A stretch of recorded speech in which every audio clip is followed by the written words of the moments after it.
So Tata Global Beverages is part of the Tata Group, and Tata Group, as many of you may or may not know, is India's one of the largest group of companies, over $100 billion in turnover, and about 80 or 90 large, medium, and small companies. So Tata Global Beverages is the FMCG beverages company of the Tata Group. We are largely into tea, 75% into tea, about 20% coffee, and we are about to build a water portfolio. So that's Tata Global Beverages. And in the absence of regulation, very interestingly, the way you say it, how the Tata Group has defined its commitment to sustainability and the environment is actually in the DNA of the Tata Group. So there is a policy that the Tata Group has called the Tata Group Climate Change Policy, enumerated by the group chairman himself.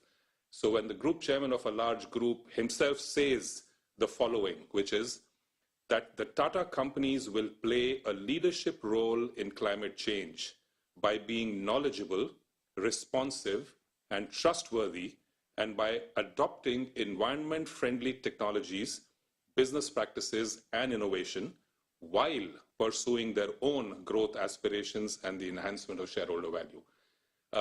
To us, in Tata companies, in the different Tata companies, and I'm in one of them, when the group chairman of the company very clearly says that each company, while pursuing its stakeholder interest, has to be having an embedded DNA of sustainability and has to watch its carbon footprint, water footprint, and what have you, it does become easy to take a stance and make policies that are a little longer term rather than short term. For instance, we in the Tata Global Beverages, in the last 2 years, we have actually managed to reduce our carbon footprint intensity by 22% in a 2-year period, whereas our business continues to grow, top line and bottom line.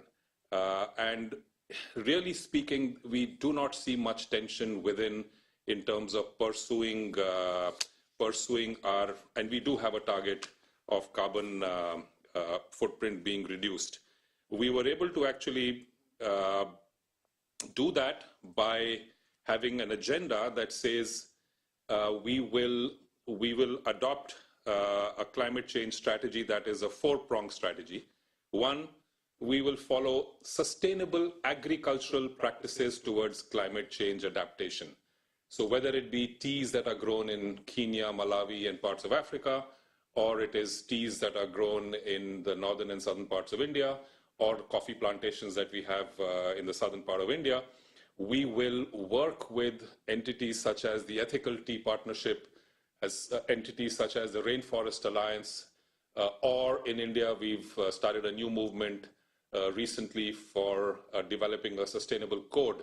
So sustainable sourcing is a major pillar that we believe we want to promote. 2 is sustainable forestry, afforestation and sequestration towards climate change mitigation.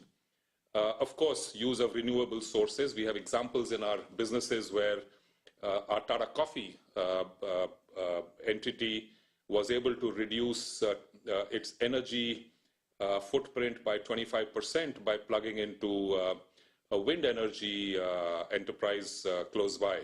We have an example in Sri Lanka where we have set up one of the largest biogas plants in Sri Lanka in terms of utilizing animal waste to produce gas on the estates.